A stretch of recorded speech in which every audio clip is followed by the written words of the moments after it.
తలలు వంచి ప్రార్థన చేసుకుందాం. పరిశుద్ధుడైన తండ్రి, జీవాధిపతి యేసయ్య, నమ్మదగిన దేవా, నీకు వందనాలు, స్తుతి, స్తోత్రం నాయనా.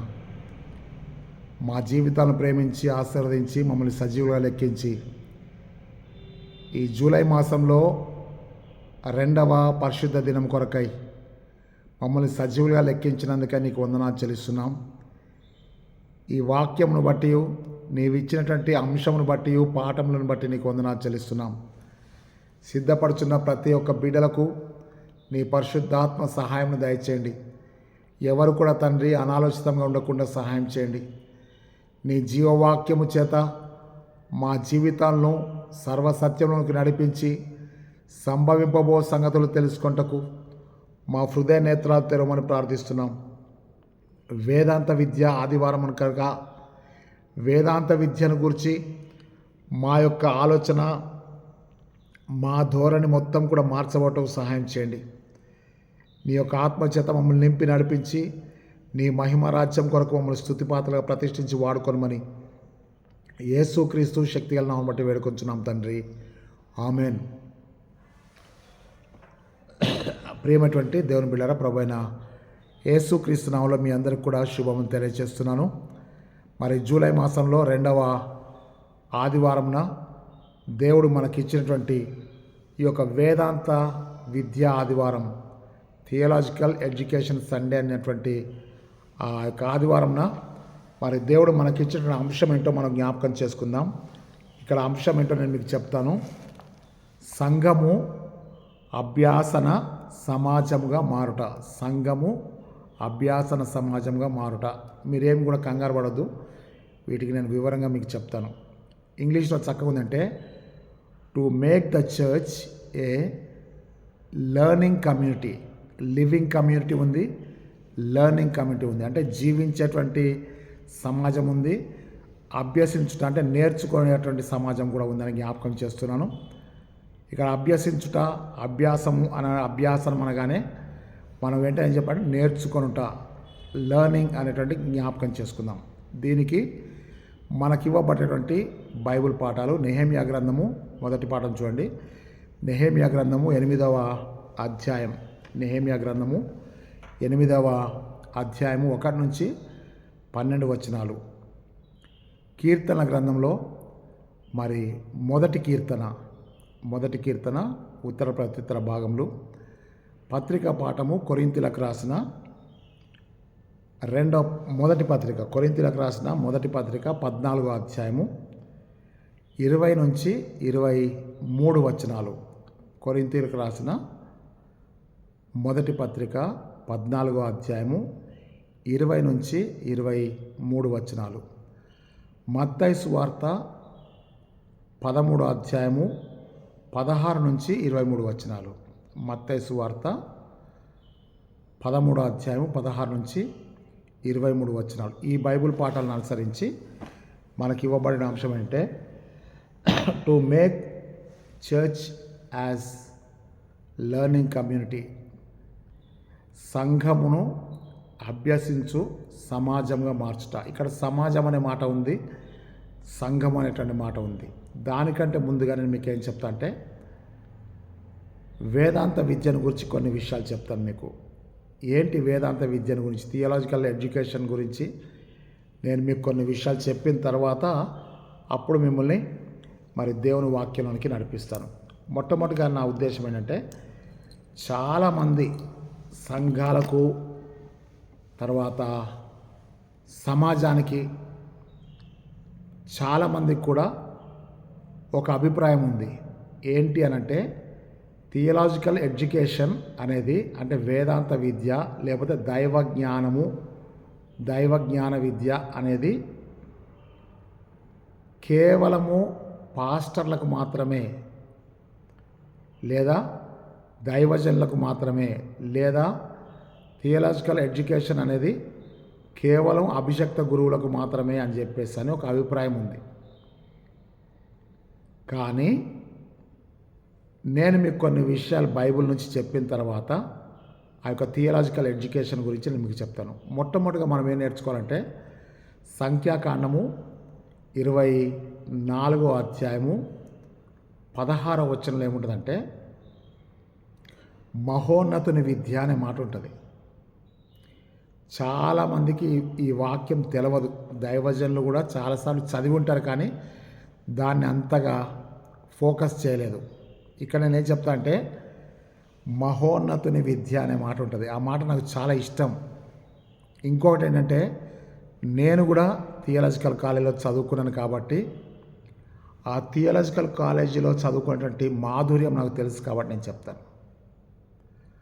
ఆ తర్వాత కూడా ఈ థియాలజికల్ ఎడ్యుకేషన్లో, ఈ వేదాంత విద్యలో, దైవజ్ఞాన విద్యలో చాలా సబ్జెక్ట్స్ ఉంటాయి. ఒక్క బైబిల్ గురించి చెప్తారు. బైబిల్ కాలేజ్కి వెళ్తే దాని పేరు తెలుగులో ఏం చెప్తారంటే బైబిల్ కాలేజ్ అంటారు కదా. బైబిల్ కాలేజ్కి వెళ్ళి మీ అబ్బాయి ఎక్కడ చదువుతాడంటే బైబిల్ కాలేజ్లో చదువుతాడంటావు. ఓకే కదా. ఈ బైబిల్ కాలేజ్ అనగానే వాళ్ళకి ఆ టైటిల్లోనే ఉంది ఏం కాలేజ్ అంటే బైబిల్ కాలేజ్. బైబిల్ కాలేజ్లో దేని గురించి చెప్తారు అంటే బైబిల్ గురించి చెప్తారు. ఇది ఒక బండ గుర్తు, లేకపోతే ఒక ముద్ర పడిపోయింది. బైబిల్ కాలేజీలో చదివే వాళ్ళకి ఏం చెప్తారు అంటే బైబిల్ చెప్తారు. వాళ్ళకి ఏం జ్ఞానం ఉంటుంది అంటే బైబిల్ జ్ఞానం ఉంటుంది ఎక్కువ అని చెప్పి. ఇది సర్వ సమాజంలో ఉన్నటువంటి అభిప్రాయం మాత్రమే. కానీ ఒక్కసారి వేదాంత విద్యకు వెళ్ళేటప్పుడు చాలామంది నాకు చెప్పినటువంటి అర్థం, భాష్యం ఏంటో చెప్తాను మీకు. ఇప్పటికి కూడా చాలామంది ఒక తప్పు అభిప్రాయంతో ఉన్నారు. థియాలజికల్ స్టడీస్కి వెళ్తే ఉన్న భక్తి కూడా పోతుంది. బైబిల్ కాలేజ్కి వెళ్ళినోడికి ఉన్న భక్తి కూడా పోతుంది. బైబిల్ కాలేజ్కి వెళ్ళిన వాళ్ళకి థియాలజీ ఎక్కువైపోయి వాళ్ళకి సరైనటువంటి అవగాహనలు లేవు అని చెప్పి ఒక తప్పు అభిప్రాయం ఉంది, ఒక తప్పు అభిప్రాయం ఉన్నది. కానీ నేను మీకేం చెప్తానంటే, పరలోక రాజ్యం ఒక పొలమును పోలి ఉన్నది. అందులో ఆయన గోధుమలు విత్తితే దుష్టుడు వచ్చి గురుగులు విత్తిన సంగతి మనకి ఆ యొక్క మత్తయి సువార్త 13వ అధ్యాయంలో మనకు బాగా తెలుసు కదా. నేనేం చెప్తున్నానంటే, ప్రతి స్థలంలో, ప్రతి కాలేజీలో, ప్రతి కుటుంబంలో, ప్రతి సొసైటీలో, ప్రతి కమ్యూనిటీలో మెరిట్స్ ఉన్నాయి, డిమెరిట్స్ ఉన్నాయి. మంచి ఉంది, చెడు ఉంది. థియాలజికల్ ఎడ్యుకేషన్కి వచ్చి నలగగొట్టబడి దేవుని సేవలో కొనసాగేటువంటి దైవజనులను నేను చూశాను. థియాలజికల్ స్టడీస్కి అని చెప్పి వచ్చి డెడికేషన్ లేకుండా లోకానుసారంగా బ్రతుకుతున్నటువంటి వాళ్ళను కూడా నేను చూశాను. వాళ్ళ మధ్యలో వీళ్ళ మధ్యలో కూడా నేను నా యొక్క థియాలజికల్ ఎడ్యుకేషన్ నేను పూర్తి చేసుకున్నాను. ఇది నా జీవిత సాక్ష్యం. థియాలజికల్ ఎడ్యుకేషన్కి వెళ్ళిన వాళ్ళందరూ పాడైపోతారనేది చాలా తప్పు సాక్ష్యం.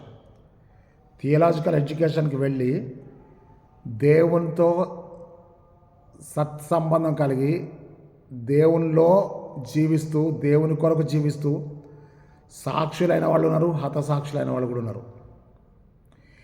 ఏ థియాలజికల్ కాలేజీకి వెళ్ళకుండా, ఏ థియాలజికల్ ఎడ్యుకేషన్ లేకుండా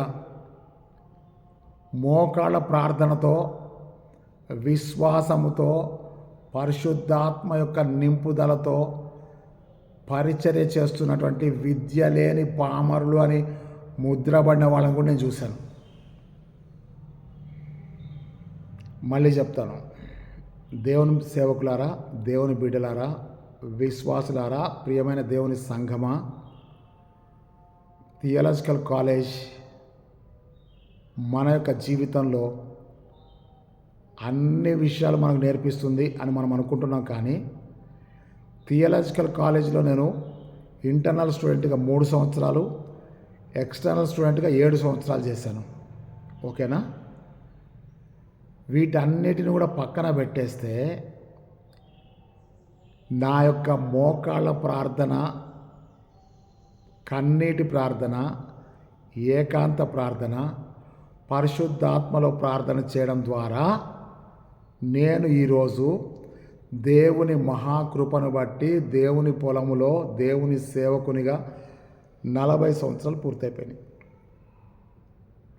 40 సంవత్సరాలు నేను దేవుని సేవ చేయడం కాదు, దేవుడు నన్ను తన పొలంలో పనిచేయడానికి 40 సంవత్సరాల అవకాశాన్ని ఇచ్చాడు. ఇంకెన్ని సంవత్సరాలు ఇస్తాడో నాకు తెలియదు. ఈ 40 సంవత్సరాల్లో కూడా నేను వేదాంత విద్యను చేసింది కేవలం 10 సంవత్సరాలు మాత్రమే. 10 సంవత్సరాల వేదాంత విద్యను పక్కన పెట్టేస్తే 10 + 30 40 సంవత్సరాల మోకాళ్ళ ప్రార్థన దేవుడు నన్ను ఈ స్థితికి తీసుకొచ్చాడని చెప్పి దేవుని అందరి విశ్వాసముతో నేను సాక్ష్యం చెప్తున్నా మీకు. చాలామంది సేవకులు, చాలామంది సహోదరులు, విశ్వాసులు, సంఘం నన్ను ఎన్నోసార్లు ఫోన్ చేసి అడిగింది.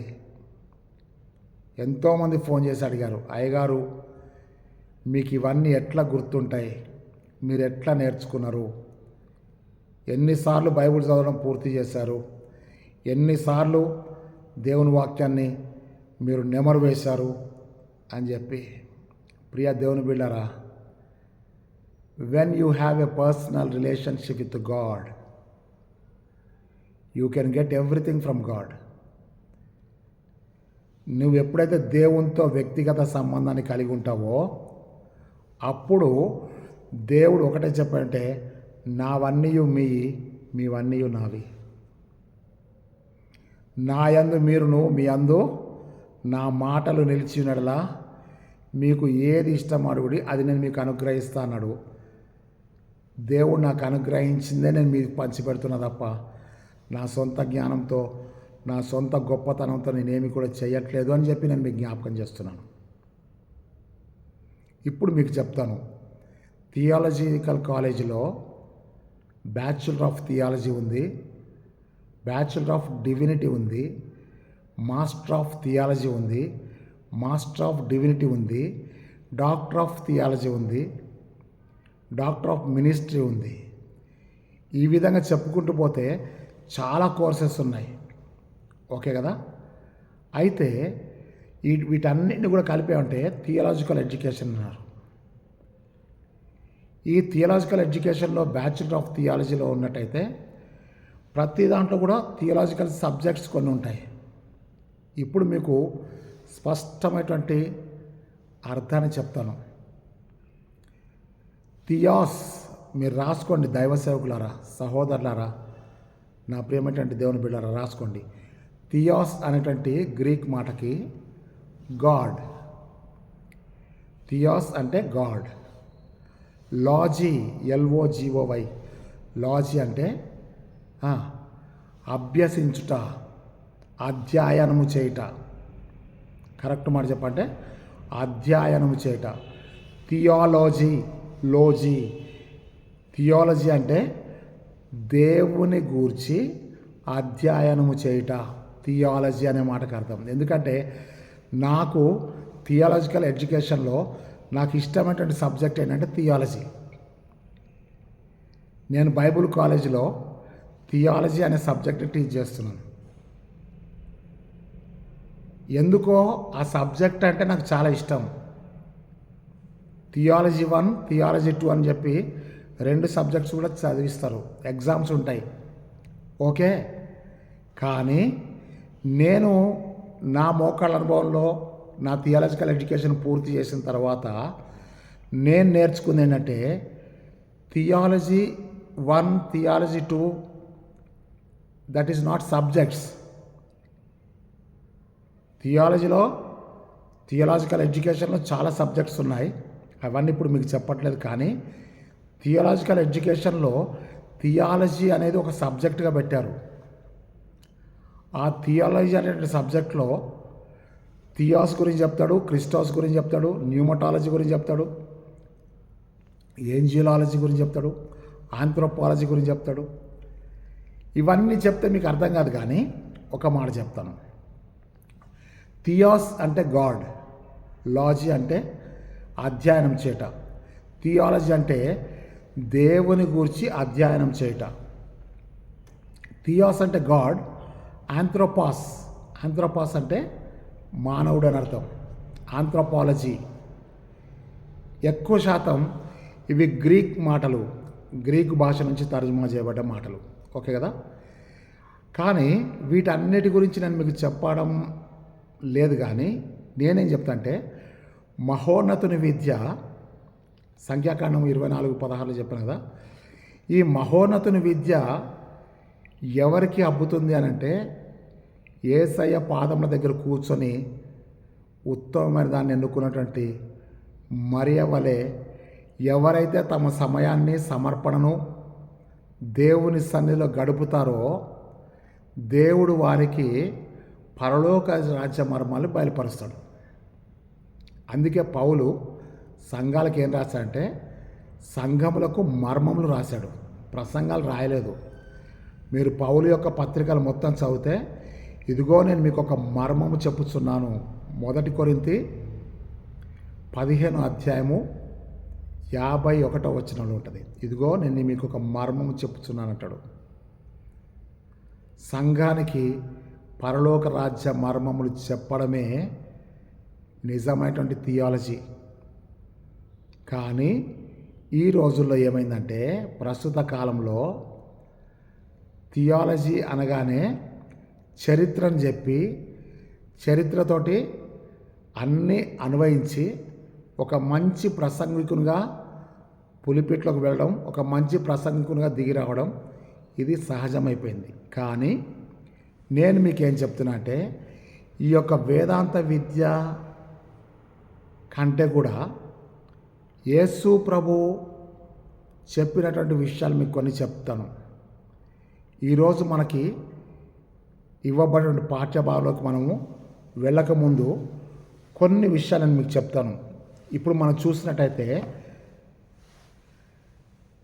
Make the church A living community అనగా సంఘము అభ్యాసనం చేయు సమాజంగా మారుట, సంఘము మార్పు చెందాలి అని చెప్పి ఈ అంశం చెప్తుంది. ఎట్లా అని చెప్పేసానంటే మనము సాధారణంగా మీరు రాసుకోవచ్చు,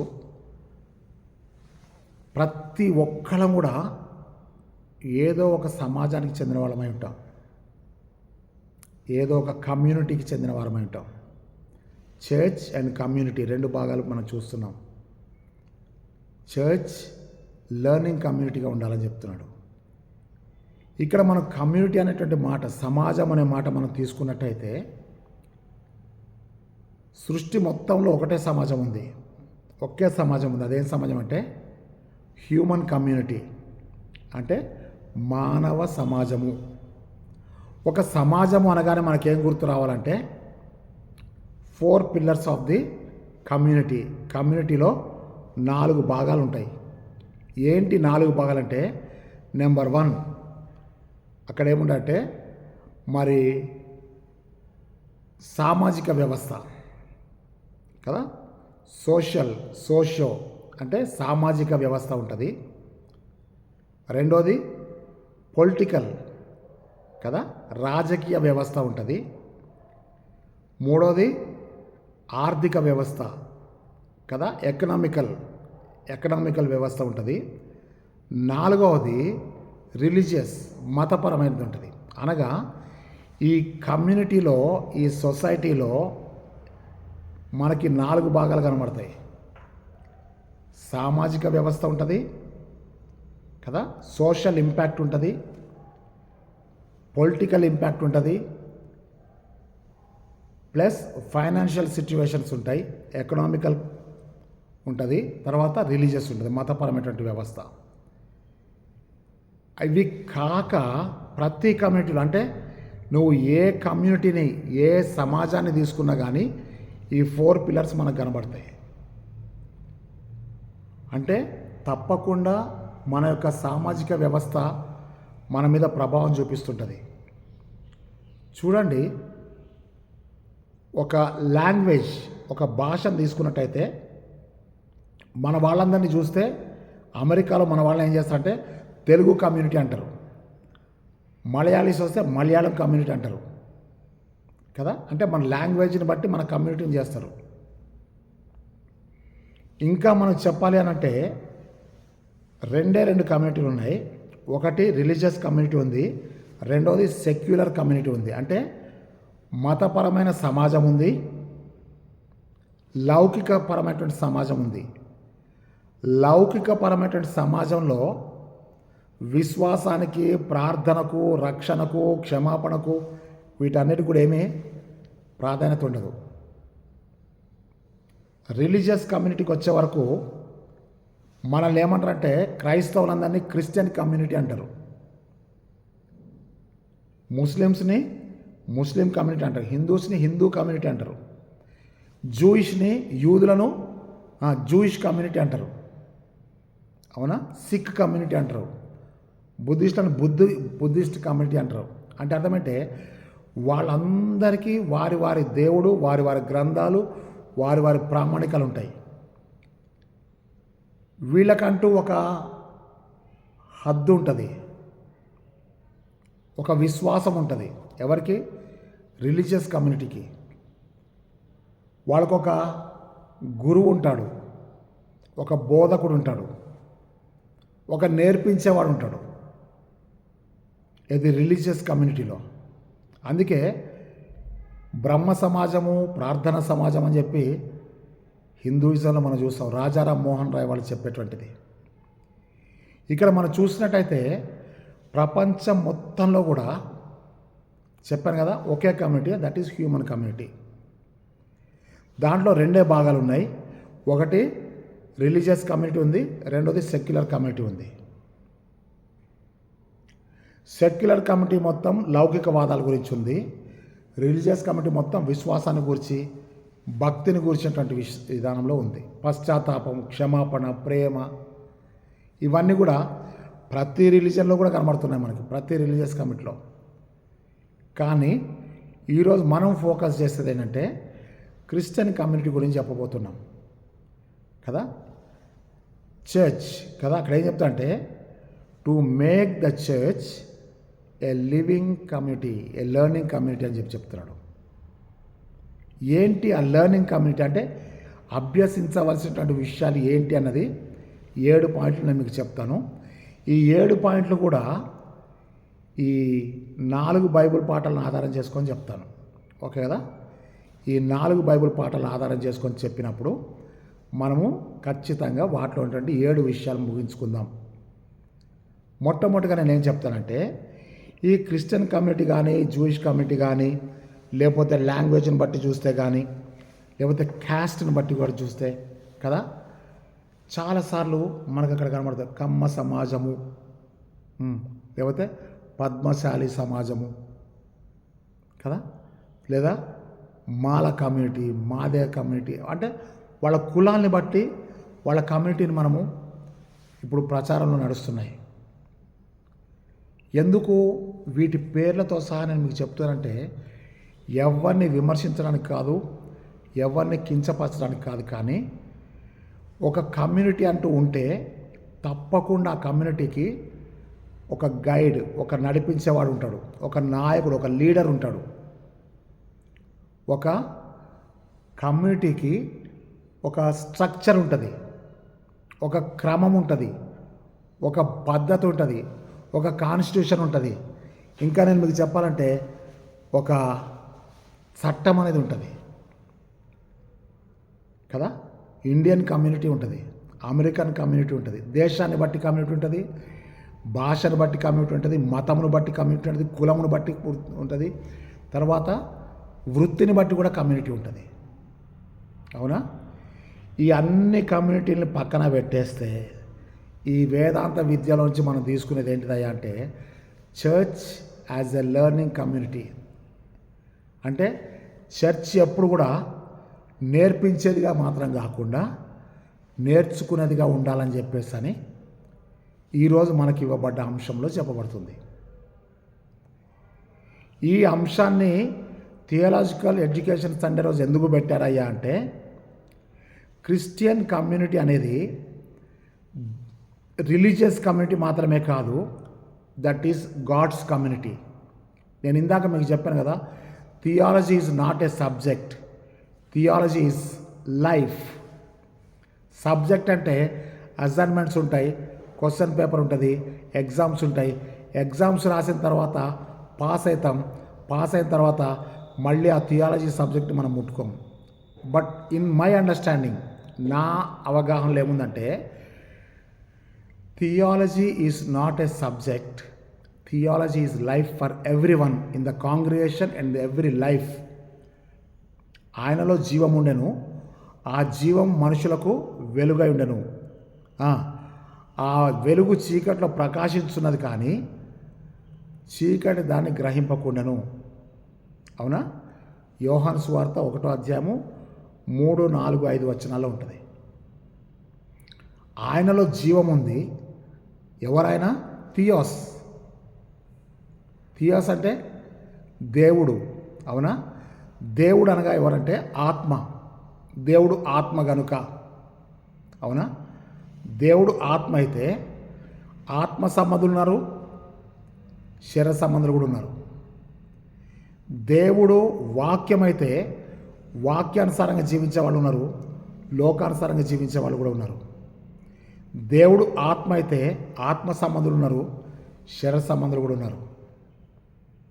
ఇక్కడ మనము దేవుడు ఆత్మ గనుక అంటే అర్థం ఏంటంటే, దేవుడికి రక్త మాంసాలు గల శరీరము లేదు అని అర్థం. కానీ దేవుడు ఎప్పుడైతే వాక్యం అయ్యాడో ఆ వాక్యము శరీరధారి అయి, రక్త మాంసాల శరీరధారి అయి, కృపా సత్య సంపూర్ణంగా మన మధ్య నివసించెను. అది యోహాను సువార్త 1:14. ఆ శరీరం ధరించినటువంటి ఆ వాక్యానికి, శరీరధారి అయినటువంటి వానికి, ఆ శరీరానికి ఒక పేరు పెట్టారేమంటే యేసు అనే పేరు పెట్టారు. అనగా రక్షకుడు, తన ప్రజలను వారి పాపం నుంచి రక్షిస్తాడు. ఆయనకు మెస్సయ్య అనే పేరు పెట్టారు. అభిషక్తుడు, అభిషక్తుడు అంటే క్రీస్తు. ఇప్పుడు యేసయ్య ఎవరయ్యా అంటే సంపూర్ణ మానవుడు, శరీరధారి కనుక. యేసయ్య ఎవరు అంటే వాక్యము శరీరాన్ని ధరించుకున్నాడు కనుక ఆయన సంపూర్ణ దేవుని కుమారుడు, సంపూర్ణమైనటువంటి మానవ కుమారుడు. Son of man and son of God.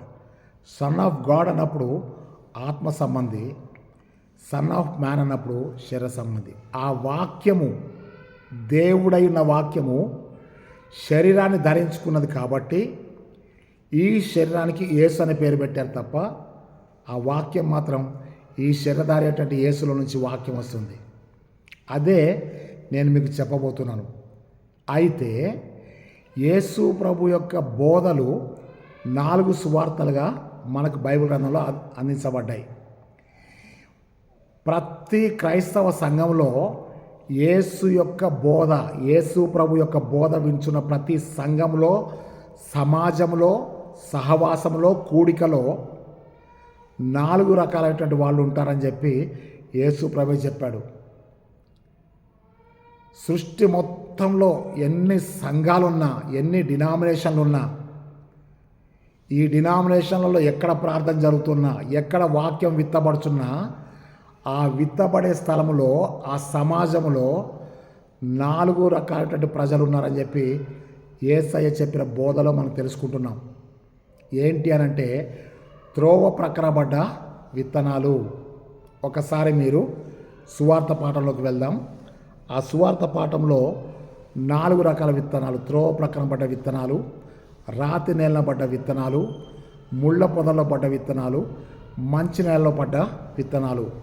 ఈ 4 గుంపుల వాళ్ళు ప్రతి ఆదివారం చర్చిలో వచ్చి కూర్చుంటారు. కొందరికి వాక్యము వింటారు. ఇప్పుడు మీరు ఆ తర్వాత సేవకులుగా మీరు ఆ బైబిల్ పాఠం తీసి చూడండి. మత్తయి సువార్త 13 16 నుంచి 23 చూస్తే, త్రోవ ప్రక్కన పడ్డ విత్తనాలు పక్షులు ఎత్తుకెళ్ళిపోయాయి. రాతి నెల పడ్డ వాళ్ళకి వేరు లేనందులో ఎండిపోయినాయి. ముళ్ళ పొదల పడ్డ వాళ్ళకి ఐహిక విచారాలు వచ్చేసి ముళ్ళ పొదలు అణిచేసినాయి కనుక అవి ఫలించలు. మంచి నెల పడ్డవాడు 100 60 30 ఫలిస్తున్నారని చెప్పి ప్రభు సింపుల్ సారాంశం చెప్పేశాడు.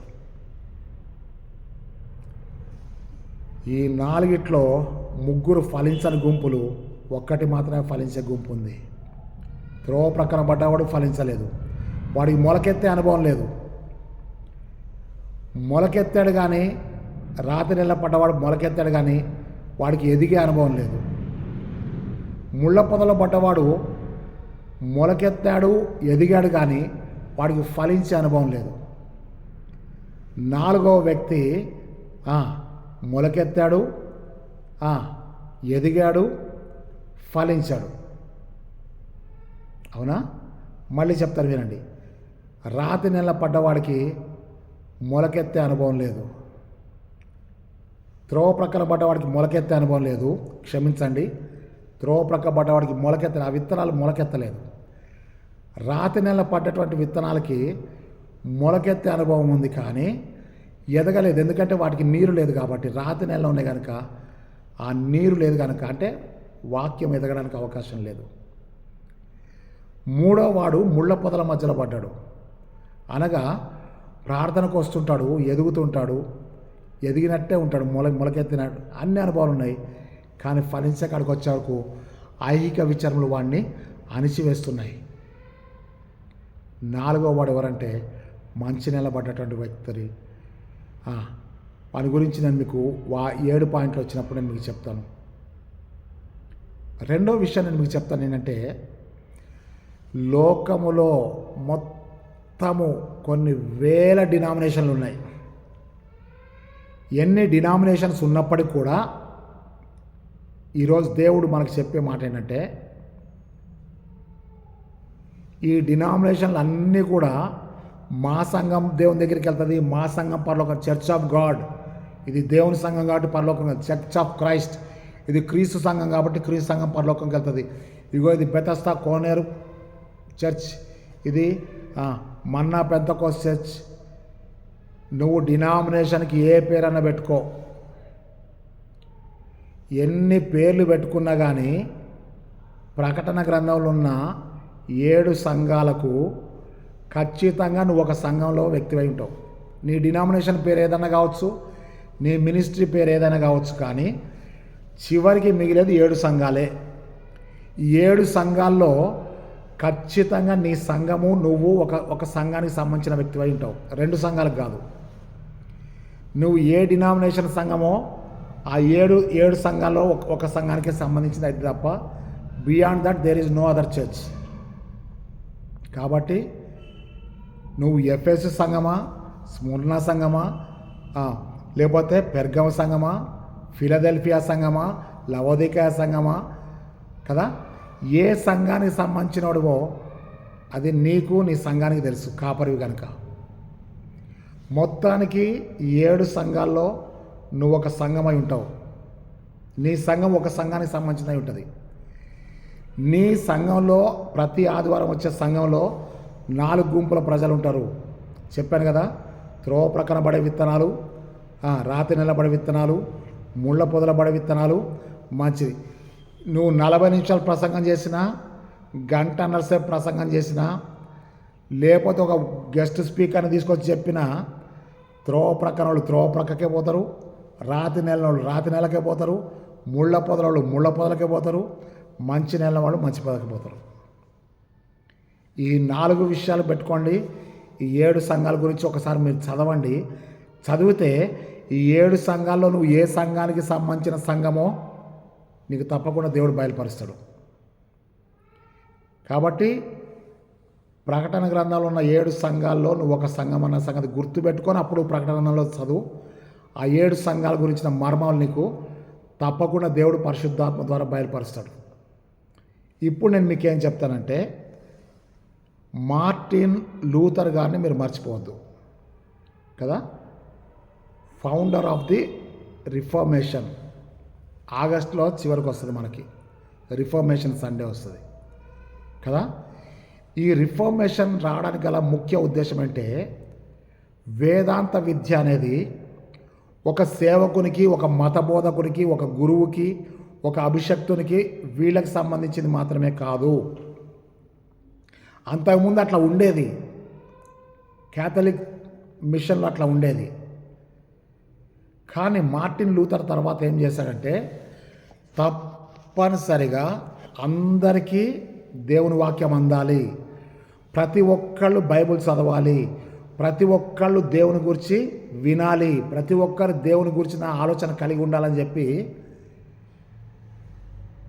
మార్టిన్ లూథర్ గారు రిఫార్మేషన్లో ప్రొటెస్టెంట్ సంఘాన్ని బయటికి తీసుకొచ్చిండు. ఎప్పుడైతే ఈ ప్రొటెస్టెంట్ సంఘం వచ్చేసిందో ప్రతి ఒక్కళ్ళ చేతిలో బైబిల్ తర్జుమా చేయబడి ఇవ్వబడ్డది.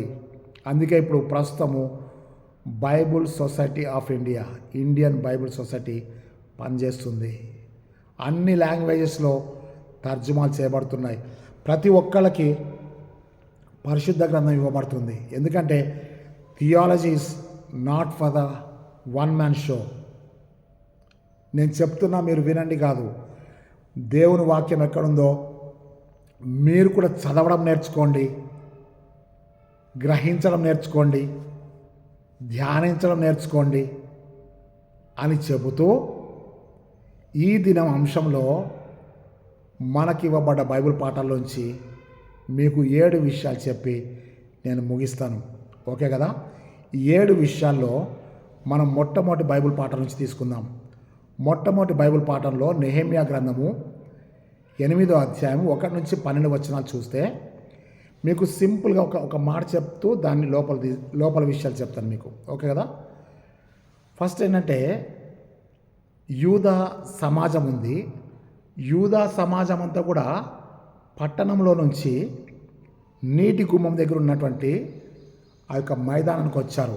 అక్కడ ఏముంటుందంటే పట్టణం నుంచి వారందరూ ఏక మనస్కులై నీటి గుమ్మం దగ్గర ఉన్న మైదానంకు వచ్చిరి అని ఉంటుంది. అవునా? 12వ వచనం చివరి భాగంలో వారందరూ కూడా ఏం చేశారంటే ఒకసారి చెప్తా చూడండి.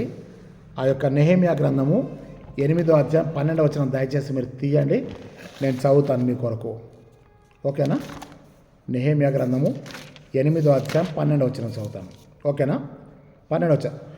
ఆ తరువాత జనులు తమకు తెలియచేయబడిన మాటలన్నిటినీ గ్రహించి, ఇది మీకు పాయింట్లో నేను చెప్తాను, గ్రహించి తినుటకును త్రాగుటకును, నెక్స్ట్ ఏముంది అసలు లేని వారికి పలహారములు పంపించుటకును సంభ్రముగా ఉండుటకును ఎవరి ఇండ్లకు వారు వెళ్ళిరి.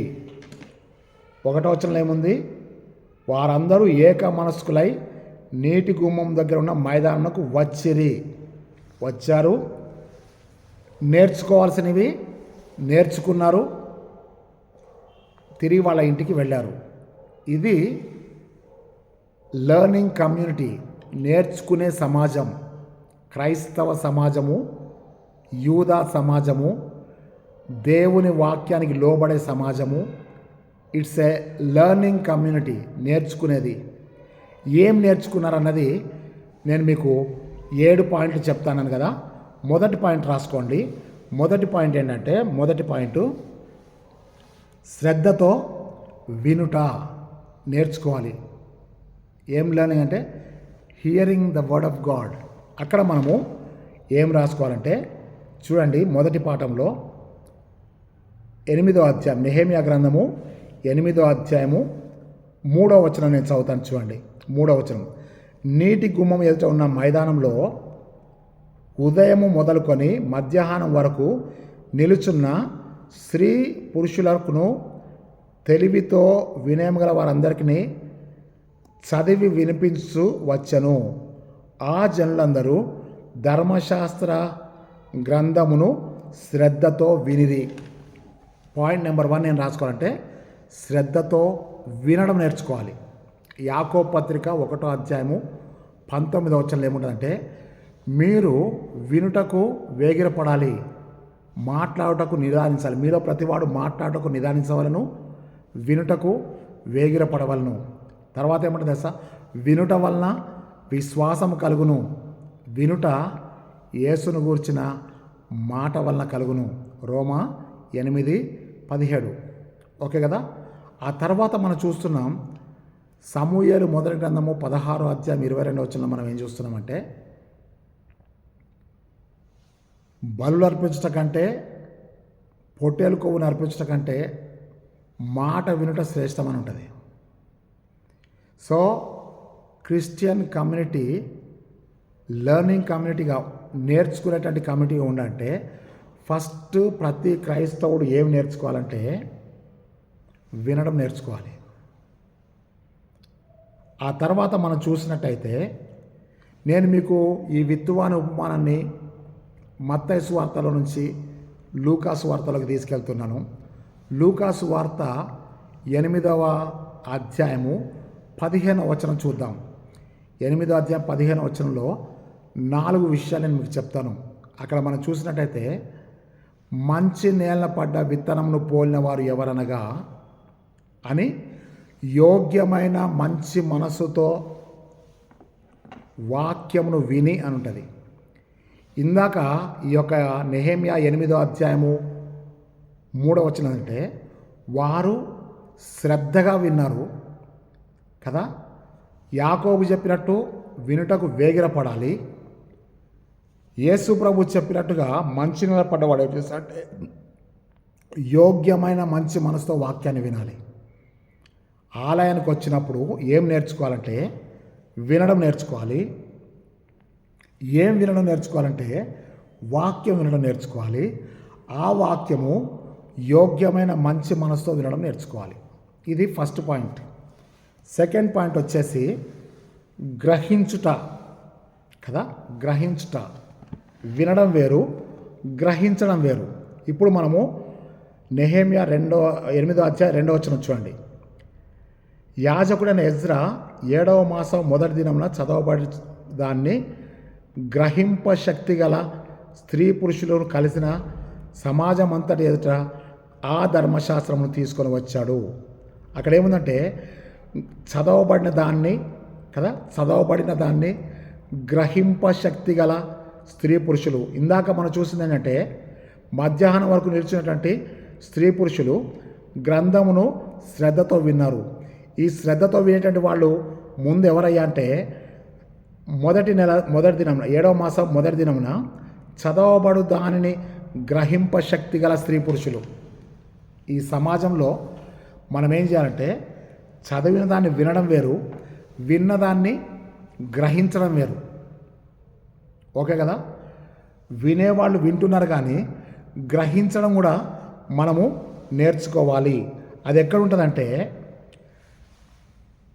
అపోస్తల కార్యములు 17వ అధ్యాయము 10-11 వచనాలు మనం చూస్తే అక్కడ ఏముంటుందంటే బెరయా సంఘంలో వారు అనగా సంఘం వారు లెర్నింగ్ కమ్యూనిటీలో ఉన్నటువంటి, నేర్చుకునేటువంటి కమ్యూనిటీలో ఉన్నటువంటి బెరయా సంఘము ఏం చేసిందయ్యా అంటే వారు అనుదినము లేఖనాలు పరిశోధిస్తున్నారు.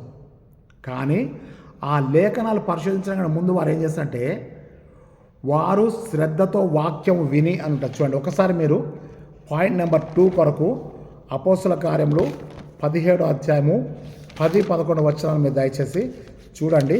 నేను మీ కొరకు దాన్ని చదివి వినిపిస్తాను. వెంటనే సహోదరులు రాత్రి వేళ పౌలును సీలను బెరయకు పంపించిరి. వారు వచ్చి యూదుల సమాజ మందిరంలో ప్రవేశించిరి. అక్కడ కూడా సమాజమే. వీరు ఎవరు? యూదుల సమాజ మందిరంలో ఉన్నటువంటి వారు తెస్సలోనికయలో ఉన్న వారికంటే గనులైనటువంటి కనుక ఆసక్తితో వాక్యమును అంగీకరించిరి కదా. తర్వాత ఏం చేస్తారంటే పౌలు శీలవి చెప్పిన సంగతులు అలాగున్నవో లేవో ప్రతిదినము లేఖనములను పరిశోధించుతూ వచ్చారు. ఇక్కడ మనం చూసినట్టయితే గ్రహించే వారిగా ఉన్నారు. పౌలు శీలలు చెప్పినటువంటి సంగతులను వాళ్ళు ఏం చేస్తారు? ఆసక్తితో ఏం చేస్తారు? విన్నారు.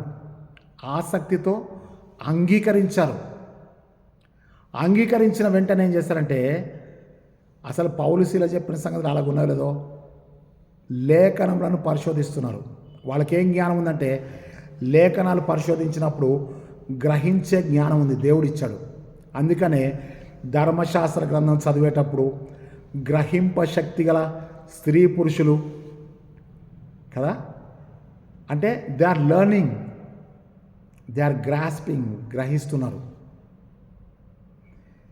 వాక్యాన్ని చదువుతున్నప్పుడు, వాక్యాన్ని బోధిస్తున్నప్పుడు గ్రహించే వాళ్ళు చాలామంది ఉన్నారు. మన సంఘాల్లో సంగతి నేను చెప్తున్నాను.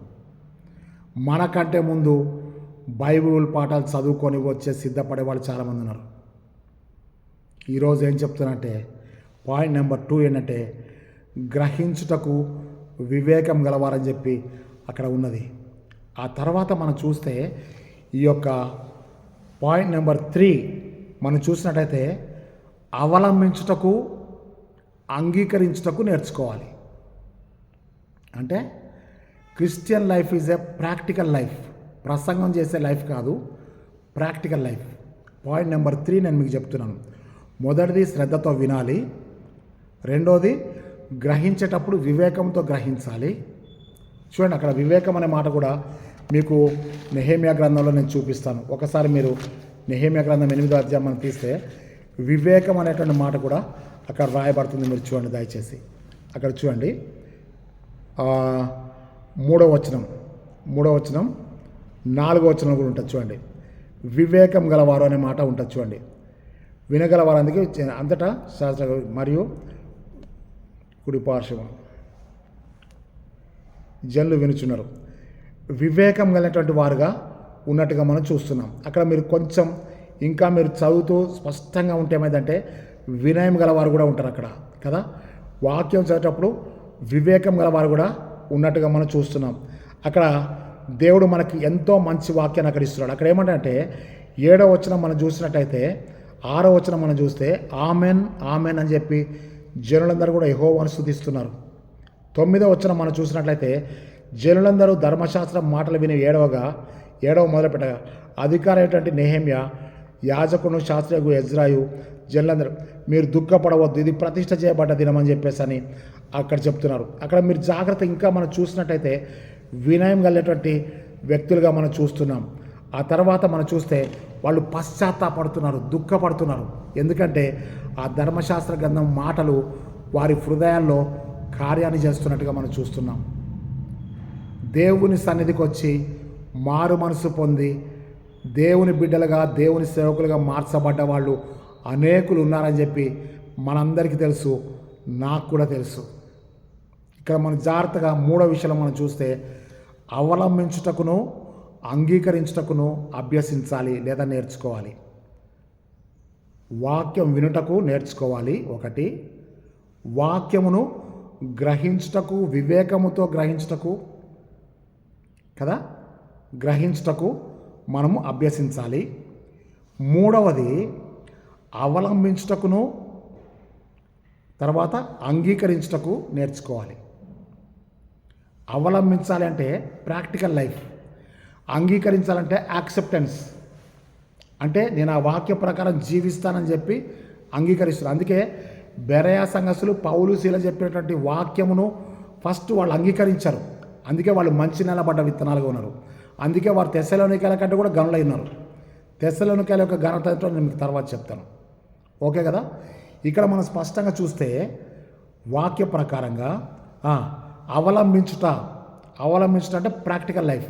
ఎందుకంటే మీకు చెప్పాను కదా, లూకా 8:15లో యోగ్యమైన మంచి మనసుతో వాక్యమును విని కామబెట్టి దానిని అవలంబించి అనే మాట ఉంటుంది.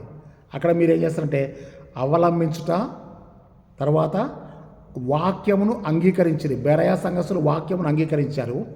మంచి నిలబడ్డవాడు వాక్యాన్ని అవలంబించాడు. వాక్యాన్ని అవలంబించే వాళ్ళు ఉన్నారు, వాక్యాన్ని అంగీకరించేవాళ్ళు. కాబట్టి లూకా 8:15 రాసుకోండి. అపోస్తల కార్యములు 17:11 వచనం రాసుకోండి. ఓకేనా. 5వ చూసినట్టయితే ధ్యానించుట కదా.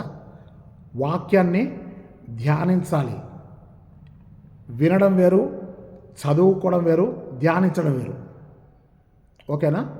ఇక్కడ మీరు ఏం చేయాలంటే కీర్తన గ్రంథంలో మనం చూస్తే 2 రకాల మనుషులు మనకు కనబడుతున్నారు.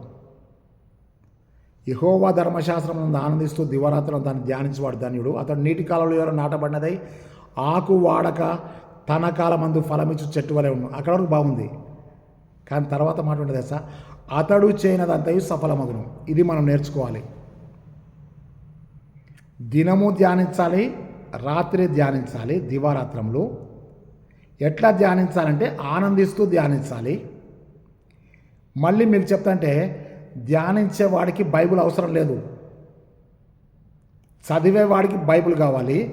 ధ్యానించేవాడికి యోగ్యమైన మంచి మనసు కావాలి. నేను ఇక్కడి నుంచి హైదరాబాద్ వెళ్తున్నాను, బస్సులో కూర్చున్నాను. బస్సులో కూర్చున్నప్పుడు దేవుడు నాకు ప్రార్థించిన రీతిగానే కిటికీ పక్కన సీట్ ఇచ్చాడు. నేను కిటికీ పక్కన కూర్చున్నాను. నేనేం చేస్తానంటే వాక్యాన్ని ధ్యానిస్తున్నాను. ధ్యానించేవాడికి బైబిల్ అవసరం లేదు, చదివేవాడికి మాత్రం తప్పకుండా బైబిల్ అవసరం. అందుకనే యెహోవా ధర్మశాస్త్రమందు ఆనందించు. ధర్మశాస్త్రంలో దివారాత్రం దాన్ని ధ్యానించాలి. ఎప్పుడు ధ్యానిస్తావంటే, ఎప్పుడు ఆనందిస్తావంటే, నువ్వు మారు మనసు పొందిన వ్యక్తివై ఆశగున్న ప్రాణంతో నువ్వు తృప్తిపరచబడేటువంటి స్థితిలో ఉంటే, దేవుని మర్మాలు నీకు ఒక్కొక్కటి బయలుపరచబడుతూ ఉంటే నువ్వు ఆటోమేటిక్గా ఆనందిస్తూ ఇంకెక్కువగా ధ్యానిస్తావు. నువ్వు ఎన్ని గంటలు ధ్యానిస్తావో అన్ని గొప్ప మర్మాలు దేవుడు నీకు బయలుపరుస్తాడు. ఈ రోజుల్లో బైబుల్ ఇన్నిసార్లు పూర్తి చేశాను, ఇన్నిసార్లు నేను చదివాను, మోకాళ్ళ మీద ఉండి చదివాను. దేవుని స్తోత్రం, నిన్ను దేవుడు దీవించును గాక. అందుకే ప్రకటన గ్రంథము ఒకసారి మీరు చూడండి. ప్రకటన గ్రంథము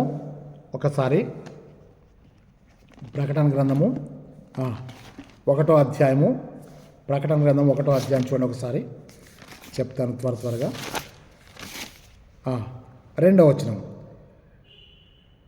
దేవుని 3వ వచనం చూడండి. సమయం సమీపించింది కనుక ఈ ప్రవచన వాక్యంలో చదువువాడును వాటిని విని ఇందులో వ్రాయబడిన సంగతులను గాయకొనవాడు కూడా ధన్యుడు. ఓకేనా? అవలంబించువాడు ధన్యుడు, తర్వాత అంగీకరించేవాడు కూడా ధన్యుడు, తర్వాత ధ్యానించేవాడు కూడా ధన్యుడు. ఈ వాక్యాన్ని చదువువాడు ధన్యుడు, ఈ వాక్యాన్ని ధ్యానించేవాడు కూడా ధన్యుడు. ఓకేనా? తర్వాత ఏమంటే దుష్టుడు అలాగనుండక గాలికి చెదరగొట్టు పొట్టు వలె ఉంటాడు. ఇది 2వ కమ్యూనిటీ. అవునా? విన్నవాడేమో చెట్టు వలె ఉంటాడు కదా, దుష్టుడేమో పొట్టులాగా ఉంటాడు. అయితే నువ్వు చెట్టు వన్నై ఉండాలి, గాలికి చెదరగొట్టు పొట్టు వన్నై ఉండాలి. ఓకేనా? ఇర్మియా గ్రంథం 23వ అధ్యాయము 28వ వచనం ఒకసారి చూద్దాం. నేను మీకు ఇంతకుముందు చెప్పాను. ఇర్మియా గ్రంథము 23వ అధ్యాయం.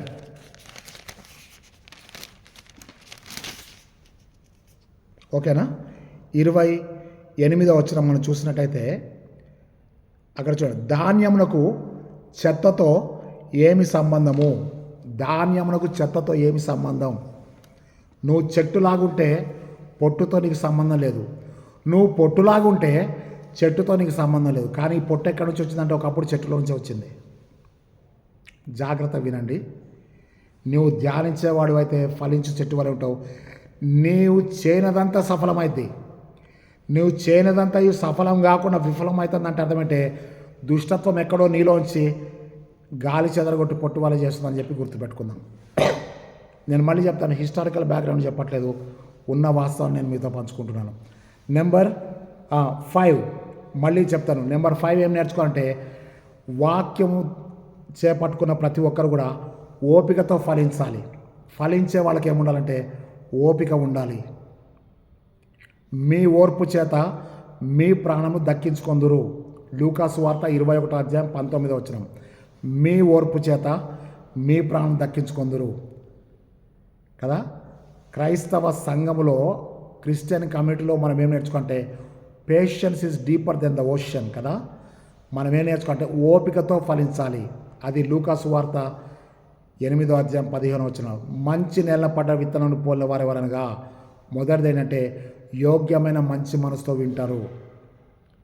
తర్వాత రెండవది దాన్ని అవలంబిస్తారు.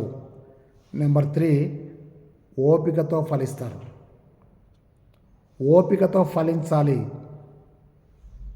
యోహాను సువార్త 15వ అధ్యాయం 8వ వచనం మీకు పోయినసారి కూడా చెప్పాను. మీరు బహుగా ఫలించడం వల్ల పరలోకమందున మీ తండ్రి మహిమపరచబడును, ఇందు మూలా మీరు నాకు శిష్యులైందురని. ఆ 16వ వచనం యోహాను 15:16లో, మీరు నన్ను ఏర్పరచుకోలేదు కానీ నేను మిమ్మల్ని ఏర్పరచుకొని మీరు వెళ్ళి ఫలించుటకును మీ ఫలము నిలిచుంటకు నేను మిమ్మల్ని నియమించాను. మిమ్మల్ని ఏర్పరచుకున్నాను, నేను మిమ్మల్ని నియమించాను. క్రిస్టియన్ కమ్యూనిటీ ఏంటంటే ఓపికతో ఫలించడమే. యేసు ప్రభు మనకు చూపించింది ఏంటంటే ఓపిక మహా దొడ్డది అంటాడు కదా. చూడండి, ఆ ధర్మశాస్త్ర గ్రంథం చదువుతుంటే మొదటి పాఠంలో వాళ్ళు ఉదయం మొదలుకొని మధ్యాహ్నం వరకు నిలవబడి ఉండిరి అంటాడు. ఎంత ఓపిక, ఎంత పశ్చాత్తాపం, ఎంత దుఃఖం. ఈరోజు దేవుడు మనకు చెప్తున్న మాట ఇదే. ఆ తర్వాత ఓపికతో ఫలించడాక మనం ఏం చేయాలంటే Christian community is a model community, మాదిరి జీవితం గల సంఘం. మాదిరి సంఘం అంటే అర్థమంటే తెస్సలోనికయ 1వ అధ్యాయము 7-8 వచనాలు ఏం ఉంది అంటే అక్కడ తెస్సలోనికయ సంఘంలోంచి వాక్యము మాసిదోనియా అకాయ సంఘాలకు ప్రకటించబడ్డది. ఈ తెస్సలోనికయ సంఘము మాసిదోనియా అకాయ సంఘములకు మాదిరి సంఘంగా ఉంది. సంఘము is a church is a learning community as a model community. మాదిరి సంఘంగా ఉండాలని చెప్పి 6వ పాయింట్ మనం చూస్తున్నాం. నెంబర్ 7 ఏంటంటే లివింగ్ చర్చ్. క్రీస్తు జీవాధిపతి. క్రీస్తు సంఘము జీవించు సంఘము, జీవించు సంఘమే సాక్ష్యమిచ్చు సంఘము, సాక్ష్యమిచ్చు సంఘమే జీవించు సంఘం. సంఘము జీవించే సంఘం. ఈ సంఘము అపోస్తల కార్యములు 20వ అధ్యాయం 28వ వచనంలో దేవుడు తన స్వరక్తం నుంచి సంపాదించుకున్న తన సంఘం. ఈ సంఘము దేవుని ప్రజలు, ఈ సంఘము దేవుని సొత్తైన ప్రజలు. పేతురు రాసిన మొదటి పత్రిక 2వ అధ్యాయం 9-10 వచనంలో రాజులైన యాజక సమూహము, దేవుని సొత్తైన ప్రజలు మనం. సో దేవుడు జీవాధిపతి అయితే, క్రీస్తు జీవాధిపతి అయితే సంఘము జీవించే సంఘం. ప్రకటన 3వ అధ్యాయంలో ఒక సంఘం గురించి రాబడ్డది. సార్దిస్ సంఘం నాకు ఇలా రాయి, జీవించున్న పేరు నీకుంది కానీ నీవు మృతుడవే, నీ క్రియలు నేను ఎరుగుదునంటాడు. ఈరోజు నీ సంఘం గురించి, దేవుడు నాకు అప్పగించిన సంఘాన్ని గురించి ఈ మాట చెప్తున్నాడేమో. మన సంఘము, దేవుడు మనకు అప్పగించిన సంఘము జీవించే సంఘం అయితే ఆ జీవించే సంఘము చిగురించే సంఘం అయింది, చిగురించే సంఘము పుష్పించే సంఘం అయింది, పుష్పించే సంఘము ఫలించే సంఘం అయింది, ఫలించే సంఘము దేవుని మహిమపరిచే సంఘం అయింది. ధర్మశాస్త్రం మొత్తం 2 విషయాలు చెప్తుంది. నీ పూర్ణ హృదయంతో దేవుని ప్రేమించు, నిన్ను వలె నీ పొరుగువాడిని ప్రేమించు. క్రైస్తవ సమాజము, క్రిస్టియన్ కమ్యూనిటీ నేర్చుకున్నది ప్రేమ, చూపించేది ప్రేమ, ప్రాక్టికల్గా చేసేది ప్రేమ. ప్రేమ నుంచి ఆత్మఫలాలను వచ్చేసాయి. ప్రేమ, సంతోషం, సమాధానం. గలతీ 5:22 కదా. ఎక్కడి నుంచి వచ్చంటే క్రిస్టియానిటీ స్టాండ్స్ ఫర్ లవ్. క్రీస్తు ప్రేమ. ధర్మశాస్త్రం చెప్పేది ప్రేమ, క్రీస్తు చూపించింది ప్రేమ, క్రీస్తు నేర్పించింది ప్రేమ. లోకానికి మనము నేర్పించేది ప్రేమ, క్రీస్తు నుంచి మనం నేర్చుకునేది ప్రేమ. మన community loving community, living community, model community, learning community. ఇవన్నీ ఎవరికి సాధ్యమంటే యేసుక్రీస్తుని సొంత రక్షకునిగా కలిగినటువంటి పర్సనల్ రిలేషన్షిప్ విత్ గాడ్ అనే మాట ఉండేది. దేవునిలో వ్యక్తిగత సంబంధం కలిగిన వారికి మాత్రమే ఇట్టి ధన్యత కలిగి ఉందని జ్ఞాపకం చేసుకుందాం. క్రైస్తవ సమాజము అనుదినము ప్రార్థించాలి, అనుదినము వాక్యాన్ని ధ్యానించాలి, అనుదినము ప్రేమను పంచిపెట్టాలి, అనుదినము క్రీస్తులో స్థిరంగా జీవించాలి. అట్టి కృప పరిశుద్ధాత్మ దేవుడు మనకు అనుగ్రహించునుగాక. ఆమెన్. పరిశుద్ధమైన తండ్రి, జీవాధిపతి యేసయ్య, నీకు వందనాలు చెల్లిస్తున్నాం. యూదా సమాజంలో ధర్మశాస్త్రమును, క్రైస్తవ సమాజంలో దేవుని వాక్యాన్ని మాకు చూపించినందుకని స్తోత్రములు. త్రోవ ప్రక్కబడ్డ విత్తనాలు, రాతి నేల పడ్డ విత్తనాలు, ముళ్ళ పొదల్లో పడ్డ విత్తనాలు, మంచి నేల పడ్డ విత్తనాలను మీరు మాకు చూపించినందుకని ఈ స్తోత్రములు. యోగ్యమైన మంచి మనసుతో వాక్యమును వినుటకు, దాన్ని అంగీకరించుటకు, ఓపికతో ఫలించుటకు మాకు శక్తిని దయచేయండి. యూదా సమాజం వారు యెహోవాను స్తుతించి ఆమెన్ ఆమెన్ ఆమెన్ అని నమస్కరించిన రీతిగా మమ్మలను మేము తగ్గించుకునే జీవితాలు మాకు దయచేయండి. దేవుణ్ణి ప్రేమించుటకును, మమ్మల్ని వలె మా పొరుగువారిని ప్రేమించుటకు, కేవలము క్రిస్మస్ ఆరాధనలప్పుడు మాత్రమే కాక మా అనుదిన చర్యల్లో కూడా తెస్సలోనిక సంఘం వలె వాక్యాన్ని ప్రకటించే మాదిరి సంఘంగా చేసి మమ్మలను, మా కుటుంబాలను, మా క్రైస్తవ జీవితాలను, మా సంఘములను నీ పరిశుద్ధాత్మ అభిషేకం చేత నింపి ప్రతి థియాలజికల్ స్టూడెంట్ కూడా వేదాంతాన్ని చెప్పడం కంటే దేవుని గురించినటువంటి మాటలు ఆత్మతో చెప్పుట కృప చూపించమని యేసుక్రీస్తు శక్తిగల నామమున బట్టి వేడుకొంచున్నాం తండ్రి. ఆమెన్. మన ప్రభు అయిన యేసుక్రీస్తు కృపయు, తండ్రి అయిన దేవుని ప్రేమయు, పరిశుద్ధాత్మ యొక్క సహవాసము, సకల దీవెనలు మనందరికీ దయచేసి దేవుడు తన ముఖకాంతి మన మీద ప్రకాశింపచేసి తన నిత్య మహిమలో మనల్ని చేర్చుకొనుగాక.